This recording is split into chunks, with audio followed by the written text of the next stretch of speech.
we pick up in the beautiful, blessed life of the Prophet sallallahu alaihi wasallam. When Rasulullah sallallahu alaihi wasallam, before prophethood, he is around 24 years of age. And Abu Talib asks him to get involved in trade, in business. You mentioned Abu Talib had some financial hardship. And we'll talk about that going forward as well. And it's not because Abu Talib wasn't capable or it's not like, he was from the best of lineage, very strong family. But he was somebody that would give a lot. Who would help the needy a lot, who would do a lot for the Quraysh. So he was in a place of leadership, but financially he was struggling. So Rasulullah sallallahu alaihi wasallam, he went on the trade, as we mentioned in the last dars, to Sham, and taking the caravan for Khadija radiallahu anha. And here, Seerah, the slave of Khadija, and again this is all before Nabuwah, before the Prophet of the Prophet ﷺ, he accompanied Muhammad ﷺ on his trade, and we talked about some of the miraculous things that happened, and the news came back to Khadija radiallahu anha. Here we look at a time where Rasulullah ﷺ is around 25 years of age, between 24 and 25. And this is a time where usually people want to get married. This is a time to get married. I was 24 when I got married. Right? Most people, some people younger, some people older, but this is around the time. But everything that the Prophet Muhammad ﷺ would earn, he would give to his uncle Abu Talib so he can distribute amongst his family, and he had a lot of kids and so on. So he didn't really have the financial means for it. But Khadija radiallahu anha, she had already been married twice. Her earlier husbands had passed. And at that time, women would get married early. And there was diseases, there were wars, there were other issues that went on. So people would die. And she was not looking at getting married. What we know from the authentic narrations is that many people used to send proposals to her. Why? One, she was known for her noble character. Today the whole dars will be around her, radiallahu anha, and she is one of the greatest personalities in the history of mankind. People talk about role models for sisters and so on, and people take out the worst of people. Subhanallah, they take out the worst examples and glorify them. Malala and this and that, subhanallah, people are proud of this. For what? For going out and saying that nobody needs to get married, and what's the point of nikah, and this and this, and this is something to be proud. Would you want your daughters to grow up to be like this? It's all plots.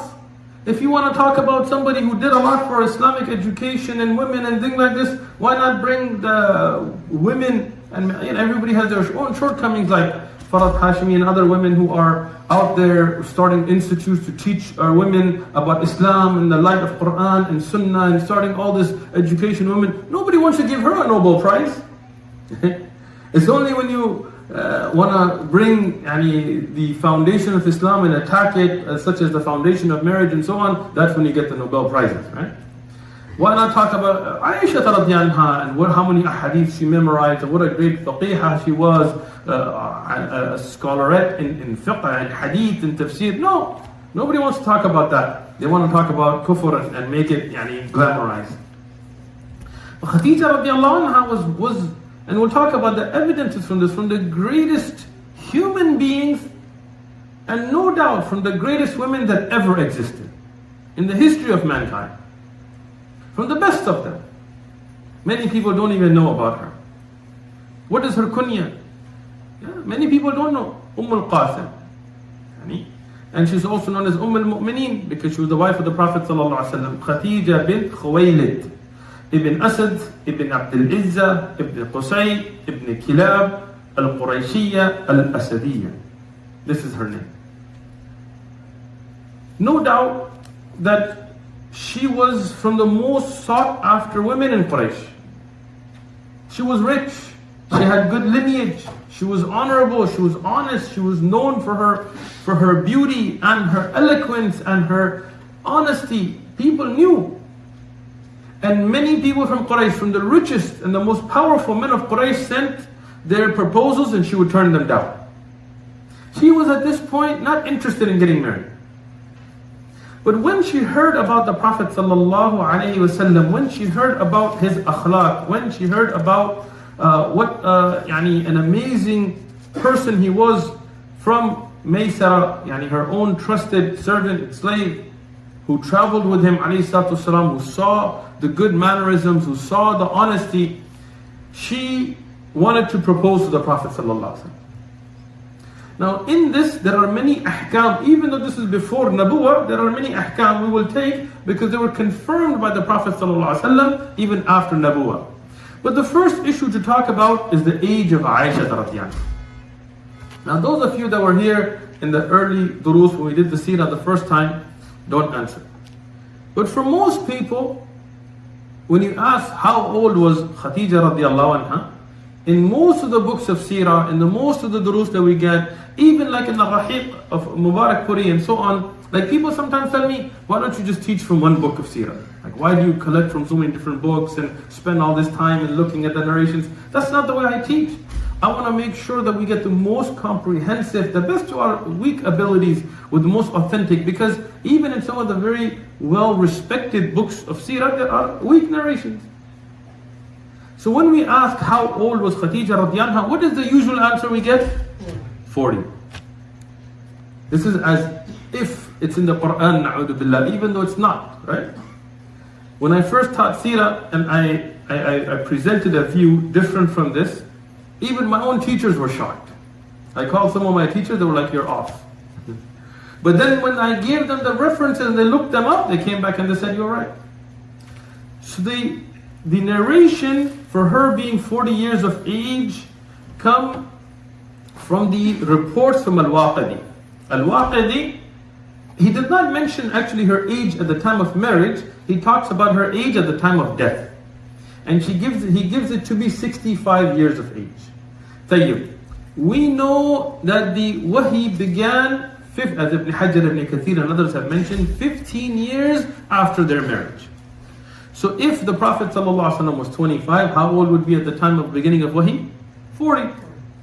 And if this is the 15 years past the wahi, and we know she died 10 years after that, I mean before 3 years, a few years before Hijrah, 10 years after wahi began, she radiyallahu anha died.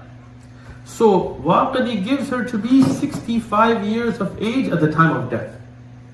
So that would mean, let's do our math here, if she's 65, that means at the beginning of wahi, how old would she be? 50. And 15 years before that, how old would she be?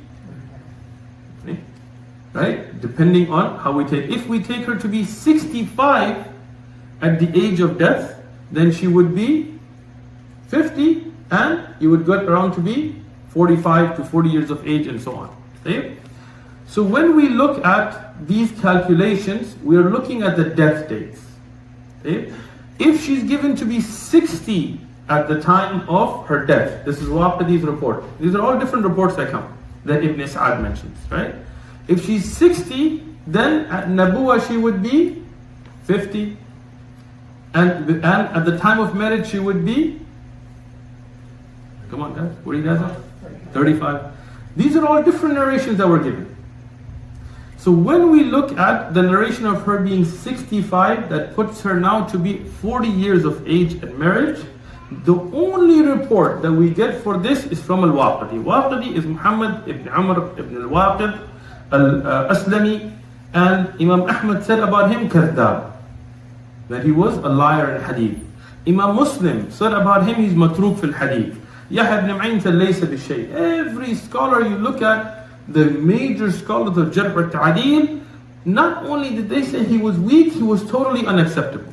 Now he has a book called Al-Maghazi, and it's a very early book, and many people reference it to get an idea. But can we rely upon him as a sole narrator? No way. So that means those reports that mention her to be 40 are all from one, they all go through one source, and that source is totally rejected in hadith. Now, when we look at what Al-Bayhaqi and in Dalal al-Nabuwa and Ibn Kathir and others have mentioned, they mentioned her to be 25 years of age at marriage, which would put her at 50 years at death. 10 years would be 40, and then 15 years before that being 25. Khamseen at the time of death. And Al-Hakim, he mentioned this to be from Ibn Abbas to be at 28 years of age, and Ibn Ishaq as well. Al-Hakim, the Muhaddith, right? So Al-Bayhaqi and Ibn Kathir, and what in Bidayah wal Nihaya, and this is where people that have taught Bidayah wal Nihaya skip this, and when I show them the reference, they go back and look at it. Last time I brought all the books, this time I'm just going to give you the references. And Al-Bidayah wal Nihaya, Ibn Kathir said, Asah, and what is the most authentic narration is she was 25 years at the age of marriage. At the time she was married to the Prophet ﷺ. So she was about the same age as the Prophet ﷺ. Al-Bayhaqi agreed with him. Ibn Ishaq, Shaykh al-Islam Taqiyuddin Ibn Taymiyyah, and others, they mentioned her to be 28 years of age. Ibn Asakir has mentioned this with a sanad from Ibn Abbas radiallahu anhu. Now there is some jarh and ta'deel on the sanad of that as well, but given that between 25 and 28, this is an acceptable range. This is where the age of Khadija radiallahu anha was in the most authentic narrations from the ulama of tariq. Okay? No doubt to this. And many ai-imma and ulama recently that have done a great amount of research on this, like Dr. Akram Amri in a Seerah Nabawiyya Sahiha, he also comes to the same conclusion. Sheikh Abdullah ibn Mani' al-Ruqi, for example, in his ta'liq on Ar-Rahiq al-Maktoum, he's come to the same conclusion with the evidences there. And Sheikh Muhammad ibn Abdullah Awshan, in his book Ma Sha'a Man Lam Yathbat Fi Seerah, he has also come to the same conclusion. And I have myself put together a large research on this issue. But what is clear is she was between 25 and 28 years of age. I'll give one more evidence, which is not a textual evidence, but just another evidence. Textually, this is enough for us. Textually, looking at the only narrations from Al-Waqidi, who's Matruk and Hadith, and seeing all the other narrations from Ibn Abbas and from other Sahaba and Tabi'un and time frames and all that, that's enough for us. But we know that she, radiallahu anha, had at minimum, 6 children from the Prophet ﷺ. And we know some of them, looking at between them, there was 2 years or a year and a half at minimum between them. Tayyib, if she was married at 40, and then she had 6 children with 2 years, let's give or take, between them, she would be past in her mid-50s having children. And that's not impossible, but it is unusual. I mean, usually around that age of past 40, around 50, you don't have children anymore. And if she was having children into her mid-50s, for example, that would definitely have been documented because it would have been unusual for the Arab society at that time. Okay?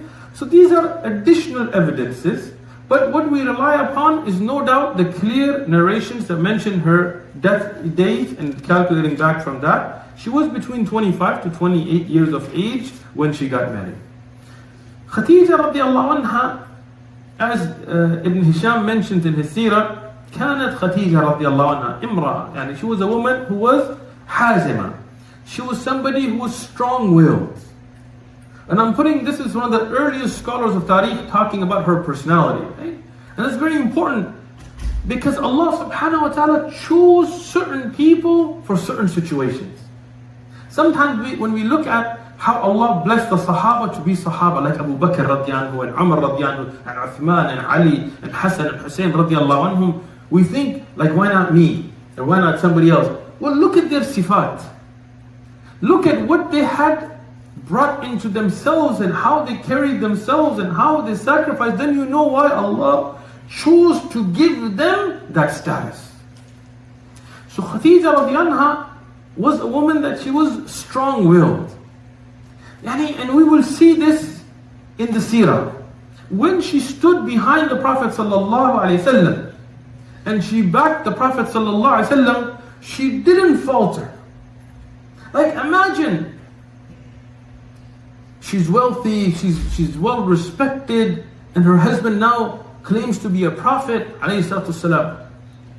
Many women, forget about such an amazing claim, even if you are the wife of a da'i. Right? It takes a strong woman to be a wife of a da'i. Because the hardships that you will go through from him being involved in da'wah and people attacking and people, all kinds of things that go on, right? So it takes a lot of courage. Then imagine, not only that, but you are now spending your own wealth. Khadija radiallahu anha spent all her wealth for the case of Islam. And then sacrificing your health, sacrificing yourself. She died after the year of hardships and exile and so on. A very difficult task. Never did she ever complain. I looked through the books of hadith. I looked through the books of Seerah, books of Tarikh, books of ulama and their aqwal. I never found a single narration where she complained to the Prophet ﷺ that because of this mission of yours I gotta lose everything. No. Instead, she gave him hope and she gave him confidence and she supported him and she encouraged him. And she was such a strong woman that even though she spent her own wealth and her own health, she never faltered, never complained, never looked down on why this is going on. They said about her, Sharifa. She was somebody known for being honorable, for being honest. Somebody, even before Islam, when zina was not haram, there were women who would make zina. She never made zina. She never entertained any thoughts like this. People that would try to marry her without the nikah, she would never even entertain speaking to them. She was known even before Islam to be a woman of great honor and great respect. Labiba. She was known to be very intelligent, aqila. Somebody who was very well or eloquent in her speech, clear in her words, good in the advice that she would give. She had a very impressive nasab. She was very honorable. And we talk about this a lot in the Tarikh when we talk about the nasab of Nabi alayhi salatu salam and the Sahaba radiallahu anhum and so on. And not that nasab is everything, because we see some people like Julaybib radiallahu anhu who had no nasab, but he was from the best of people and the most respected. But it is also interesting when we look at the household and its environment. Many times, people who are from an honorable household and so on, they are given a good tarbiyah. Not always, but many times. And that is something important. Tarbiyah of the person. She was wealthy herself. From the money and things that were left from her husband, she was herself wealthy. She was not in need of a husband for wealth or anything like this. But she turned down all those proposals coming from the best, from the most noble and richest of Quraysh. But here now, when Seerah tells her about Rasulullah sallallahu alayhi wasallam, she herself sees something amazing. And this is an authentic narration, from the Kutub al-Tarikh, that when Rasulullah sallallahu alayhi wasallam was coming back with Seerah and her caravan, the Arab, they used to live in a land where you could see far. Nowadays you have all these buildings and towers and things, but they didn't have at the time. So from her house she saw the caravan coming, and it was her caravan, so she knew, she was excited about it. It's her goods, her wealth. She said, I saw beings, and this is later on we will know they're malaika. She didn't know what malaika were, but she saw what was covering the caravan on top of the Prophet ﷺ. Only on top of the Prophet ﷺ. And when Seerah came, she asked him, she said, what was this? Something strange I saw. He told her, Wallahi, and they have the word Allah. He said, I saw the same, even though others couldn't see it. And some others saw the same and reported it to me. And we talked about that in the earlier days. And he talked about his akhlaq, and he talked about his, and this is something beautiful. The Prophet ﷺ was such a beautiful insan. And some people today, even if they are outwardly religious, they're just hard-hearted. May Allah protect us, me before everybody, may Allah forgive me. Like if they do business, they're quick to anger. Sometimes when somebody owes you money, and they owe you a time, and again, we should all pay our debts on time. I mean, even the shaheed doesn't enter Jannah if his debts aren't paid and so on. But if somebody owes you money, and they miss a day, some people go to an extreme, they're so harsh, they tell them, man, I don't care if you sell your wife and kids and pay my money and better have my money and this. And Rasulullah was soft-hearted. And he gave the virtues of those that are soft-hearted, those that are shy to anger, those that are hilm. So when Khadija radiallahu anha, she heard about these great akhlaq, she told Seerah that I want to propose to this man. SubhanAllah. She saw that her trade was blessed, she saw that his dealings were honest, she saw all of these things. So she talked to a servant she had, her name was Nafisa bint Munayya. Nafisa, she told her, I will take care of this issue for you. Because it was not in the adat of the Arab, and nor is it in the regular adab of the Sharia, that a woman just goes up to a man and is like, hey, I want to marry you. It's kind of a strange thing nowadays, you just be walking and like, hey, I want to marry you. What? Right? So usually, it would be that the man's family would approach the family of the woman. But here, Rasulullah sallallahu alaihi wasallam, he is shy to do such a thing because he doesn't have the means. He thinks, how can I marry a woman who is so wealthy and like this? I have nothing. I'm just busy trying to work to help my family and so on. So she does not just go to like his uncle Abu Talib or Abdul Muttalib or something, and she's like, yo, I want to marry your nephew. Like, this is not the way of the people of being honorable. But Nafisa tells her, I'll take care of it for you. And she's very intelligent. She goes to the Prophet ﷺ, she doesn't tell him, Khadija radiallahu anha, and she wants to marry you. No. She tells him, why don't you get married? Now, being 24, 25 years of age, you don't need a lot of encouragement.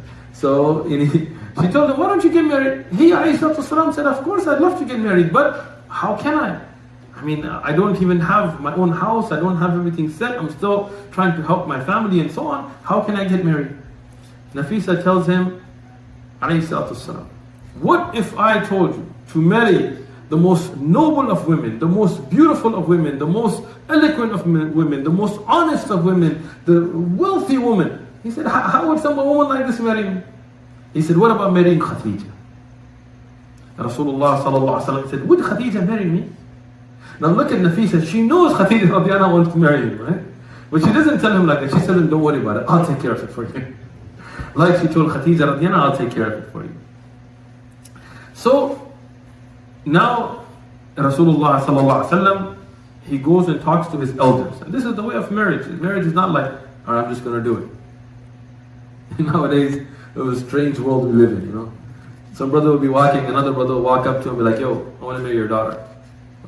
Who are you? I don't have a job. I don't have anything in it. I don't know where I'd keep her. I'm not really interested in religion. But, yo, can I marry your daughter? Get out of here. Strange world, right? So here, Rasulullah sallallahu alaihi wasallam's father has passed away, Abdul Muttalib has passed away. So Hamza radiallahu anhu, Hamza ibn Abdul Muttalib and Abu Talib.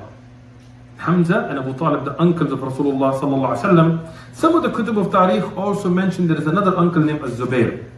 Not Zubair ibn Awam, but Zubair, the uncle of the Prophet sallallahu alaihi wasallam. But these uncles, they went to who?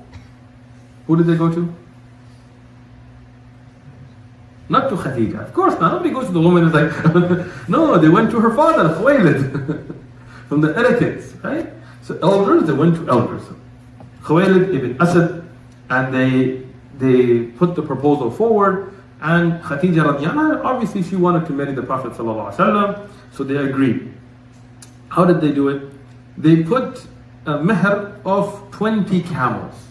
Now the Prophet ﷺ, all the wealth he had gained, he had given it to Abu Talib, because that's who was taking care of his son. But Abu Talib and the uncles of the Prophet ﷺ, they then from their wealth gathered 20 camels, and they put this as the mehr for Rasulullah sallallahu alaihi wasallam to get married to Khadija radiallahu anha.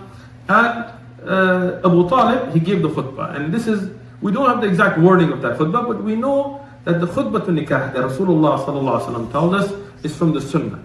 And we know this was from the sunnah of Ibrahim alayhi salam and Ismail alayhi salam. So the Arab, they knew that there is a khutbah.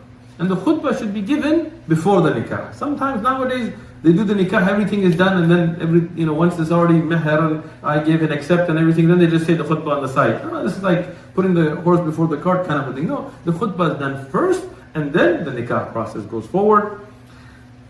So they did this, and the best of mankind, Rasulullah Muhammad sallallahu alayhi wasallam, and one of the best of womankind, Khadija radiallahu anha, get married, simple.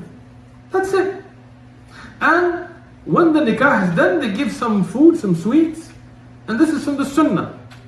When the nikah is done, to give some sweets, some food, a little bit something, is from the sunnah. Then after the marriage is consummated and so on, to have a walima is from the sunnah. But today people have made it something strange. Either something nowadays you'll see, like here we get it all the time. Somebody comes, want to do nikah. Okay, this is me and this is the woman. That's it. Like, what do you mean that's it? Where are your witnesses? Where is the wali? No, we don't have anything. And then what is the meher? $1.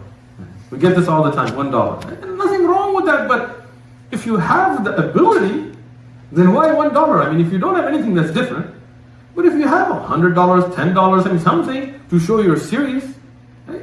On the other extreme, what's the meher? $1 million. Whoa, you're marrying a woman or buying a mansion or something, right? I mean, these are extremes. Something simple, moderate, in the way of Rasulullah sallallahu alaihi wasallam.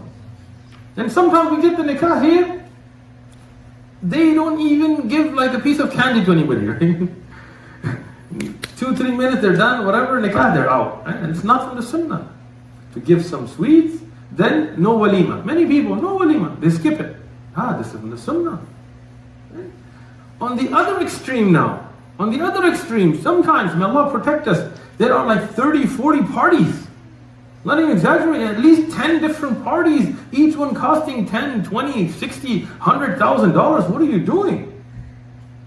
They make it so difficult that there are women getting old that can't get married, brothers that are going to haram because they can't get married. The meher is set so high, and then you got to throw these many parties, and then you got to buy these many houses, and you got to buy this and this. A'udhu billah. In other extremes now, people sell their daughters. Na'udhu billah, one brother I know myself, he went to a country, I won't mention the name of it. Really I won't. I'm controlling myself, right? He went to get married, and they said, mashallah, this girl is hafid of Quran, mashallah, she memorized Radu Salihin, and she's very pious, and munaqaba, and this and this.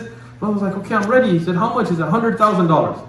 What? 100 grand? Are you kidding? Because you're from America. I was like, I'm from America. I didn't rob banks in America. I just live, He's like, oh, you can't afford it? It's okay, no problem. He's like, okay, no problem. He said, no problem. I have another daughter.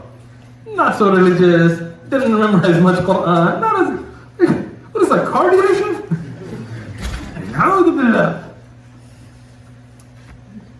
Now, on the other hand, in some other countries, they make the girl buy the boy. Not going to mention the name, India. So, amongst Hindus, and that athar, unfortunately, has come on the Muslims of India as well. May Allah protect us. Okay, I am going to mention that. Forget it. Right?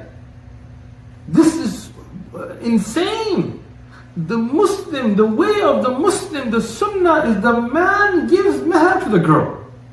Now they have jahez. I don't know what janaza this came out of, right? What is jahez? Hindu tradition. Oh, you want to marry my son? No, your son wants to marry my daughter. Right? You have to bring the girl side. You have to bring a house, a refrigerator, a car. Like, what is this? Now they're selling their sons? Hajji? Oh, I can't go for Hajj. Why? My daughter's not married. What does that have to do with you going for Hajj? I can't afford it. What do you need to afford for your daughter to get married? Man, it's going to come from the boy side. No, in our culture, forget your culture. We have the Sharia. We have the Quran and Sunnah. Who cares about your Hindu culture? You're a Muslim, right? Right? Just make sure. But the marriage of Rasulullah sallallahu alaihi wasallam was simple like this. Right? Rasulullah sallallahu alaihi wasallam got married to Khadija radiallahu anha, and subhanallah, many of the kuffar, because see, kuffar in general hate Islam. Generally, not everybody, but generally. And they want to extinguish Islam. I'm not afraid, I'm going to say it. So their bombs couldn't do it, the guns couldn't do it, colonial strategies couldn't do it, killing of ulama couldn't do it. So what do they do now? They want to bring shubuhat, some doubts. And the munafiq from the Muslim will work with them. So it will bring all kinds of weird doubts and things, because they know as long as we love the Quran and we love the Sunnah, we love the way of Islam and they love the Sharia and stuff, they know that they can't do anything. Bombs and guns and money can't do anything. So what now? They want to give Sharia. Don't say the word Sharia. Why not? But Allah subhanahu wa ta'ala ordained Sharia. Right? Don't say this. No. They want to bring up all kinds of doubts about the Prophet sallallahu alaihi wasallam. Even though we know that Rasulullah sallallahu alaihi wasallam was the best of mankind. No doubt to that. You look at even non-Muslims like Michael Hart, others, when they put the 100 most influential people, they put the Prophet as number one. Right? From his akhlaq, from his leadership skills, from what Allah blessed him, no doubt. But they want to bring up all these issues. Why did he marry so many women? Wives? What do you mean wives? First thing we say is, so what? Allah made it halal from him, Allah ordered it, let him marry as many women, and then if you don't like it, you can burn in hell. We don't really care. We will say what is the haqq, and nobody cares. We don't need to please anybody. But if you want to understand the hikmah behind it, then every marriage of the Prophet ﷺ after this first has been for the religion. And inshaAllah, as we go through these durus, every marriage that we get to, I will explain from the evidences, from the adillah, from the Quran and Sahih Hadith, about what was the hikmah and why Rasulullah ﷺ married which wife only for the sake of Allah, for the sake of the religion. Because the time when you're young and you want to have that great desire between the ages of 25 and 40 and 50 and this age span, the Prophet ﷺ was only married to one woman.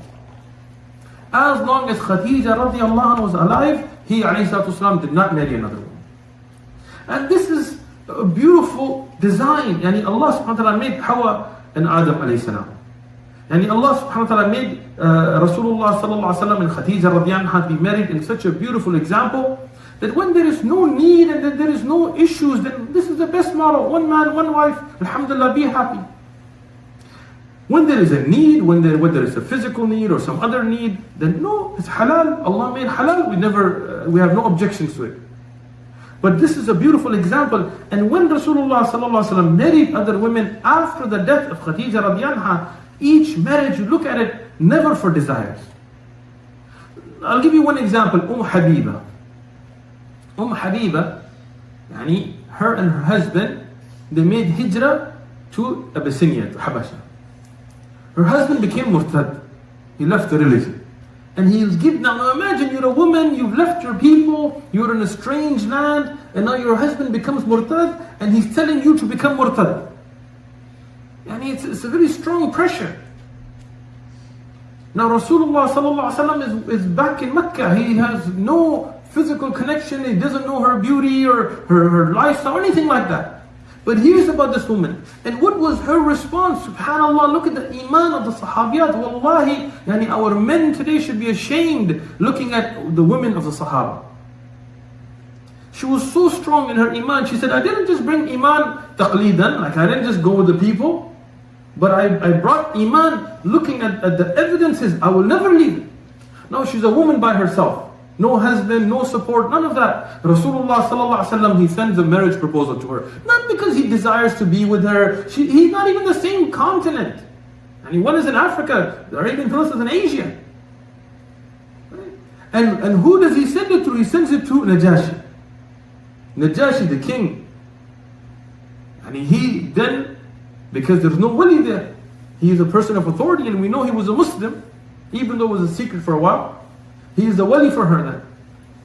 and he marries her, she's not even in the same continent. To support her, to protect her iman. Most of the wives of the Prophet ﷺ were old, they're married, they're before. This is something that nobody with desires would want to marry. But this is the hikmah of Allah subhanahu wa ta'ala. This is the great akhlaq of the Prophet ﷺ. So those from the kuffar and munafiqun that want to be jealous, let them burn in their jealousy. Khadija radiallahu anha, Imam al-Dhahabi says about her. Imam al-Dhahabi said, أَوَّلَ مَنْ آمِنَ بِاللَّهِ وَرَسُولِهِ Khadija radiallahu anha. The first one to bring iman on Allah and upon His Rasul alayhi salatu wasalam, Khadija radiallahu anha. ثم Abu Bakr, and then after that Abu Bakr, and then we'll talk about this as we go. But the first person to bring iman, what is authentic, and there are aqwal directly from al-Zuhri and Qatada and Musa ibn Uqba and Ibn Ishaq and others, that all from the ulama of Tariq, that the first Muslim on the face of the earth in the ummah of Rasulullah sallallahu alaihi wasallam. And not talking about the earlier ummah, in the ummah of the Prophet Muhammad sallallahu alaihi wasallam, Khadija radiallahu anha. People talk about what is the status of women in Islam. What greater status does Allah, can Allah give the women except that the first Muslim in the ummah of the Prophet sallallahu alaihi wasallam is a woman. The first shaheed in the ummah of the Prophet Muhammad sallallahu alaihi wasallam is a woman. The first shaheed in the ummah of Musa alayhi salam, in Bani Israel, in the ummah of Musa alayhi salam, was a woman. The one who worked in the house of Fir'aun. Allah subhanahu wa ta'ala honored the Muslim woman with this. And honored Khadija radiallahu anha with this. And that is why we hope from our sisters that they will be the ones that will defend Islam, that will stand for Islam, that will defend the hijab and niqab and abayat and things, not the ones who will sell them out. Because this is what Allah honors you with. Aisha radiallahu anha says, in the hadith that Imam Muslim has mentioned in Sahih, and a rawayah of it is also in Al-Bukhari, that Bashara, Rasulullah sallallahu alaihi wasallam, Rasulullah gave the glad tidings to Khadija radiallahu anha bi baytin fil Jannah, of a house in Jannah. There's another rawayah that's in Al-Bukhari that we'll talk about where that glad tidings came from.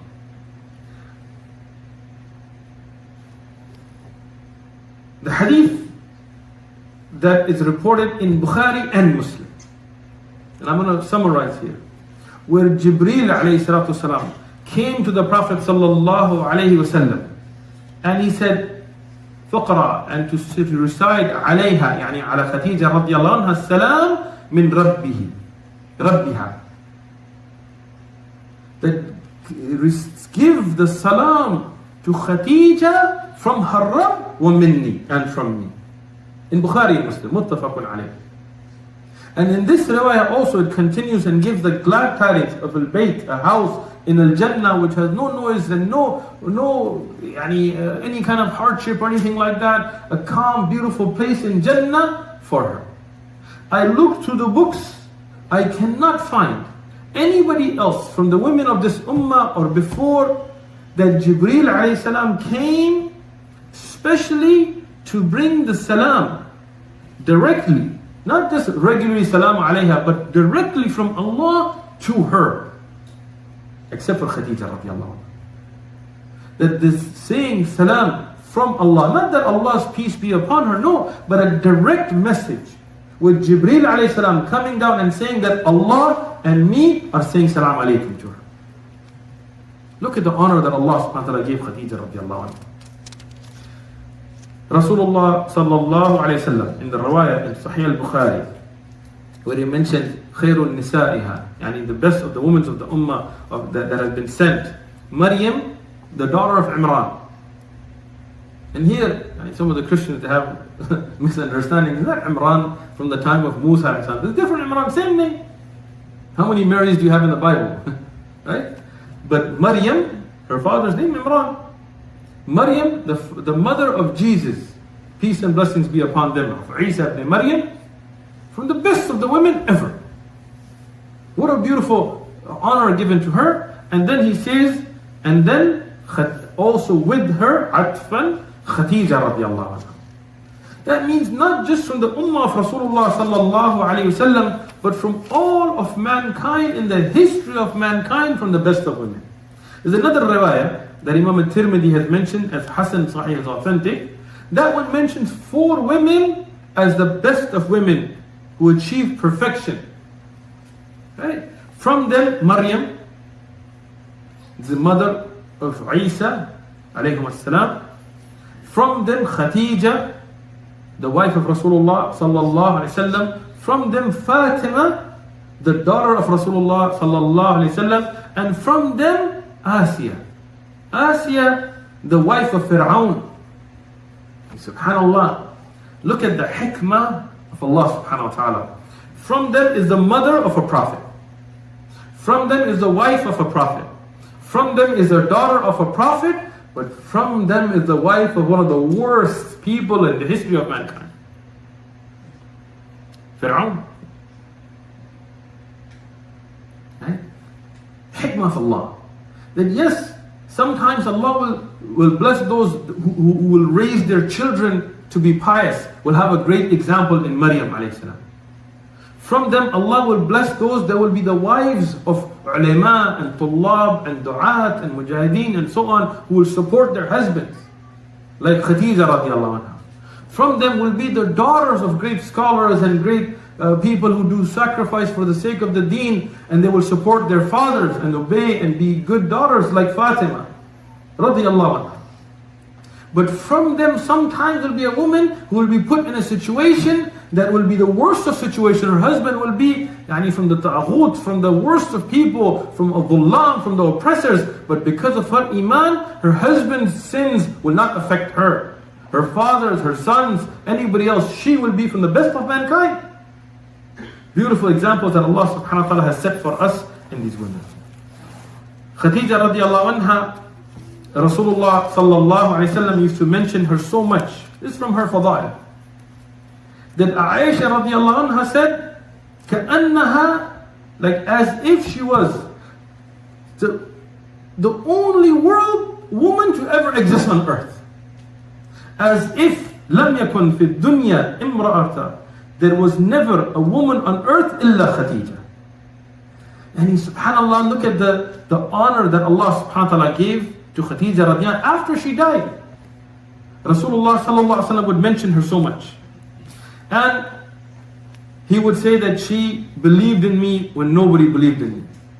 She supported me when nobody supported me. She trusted me when nobody trusted me. When people were harming, people were attacking. I'm summarizing from the longer narrations. But it mentions the virtues that she had. Even when Rasulullah sallallahu alaihi wasallam used to sacrifice, make udhiyah, he would take from the meat, and when he would send them out, he would send them to those that were beloved to Khadija after she died radiallahu anha. Because of the love that he had for her, because of the support that she gave to the religion of Allah subhanahu wa ta'ala. And we'll talk about this as we go, but she gave birth, bina al-khilaf, but some discussion amongst ulama, what is correct, to 6 of the children of Rasulullah sallallahu alaihi wasallam. There's only one that we'll talk about later, Ibrahim, that is not born to her, but the rest were all born to her. From them, the first being Al-Qasim. And that is why the kunya of Rasulullah sallallahu alaihi wasallam is Abu Al-Qasim. And the kunya of Khadija radiallahu anha is Al-Qasim. Who died between the age of 2 and 6.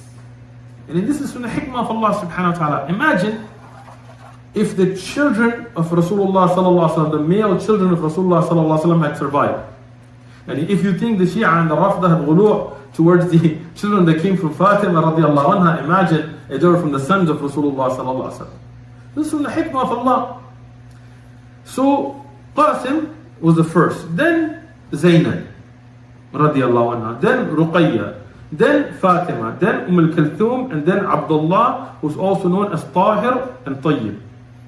And there is some khilaf ulama on this, but this is what we know, that these are the children of Rasulullah sallallahu alaihi wasallam that were born to Khadija radiallahu anha. The only child that was not is Ibrahim, born to Maria Qibtiyya radiallahu anha.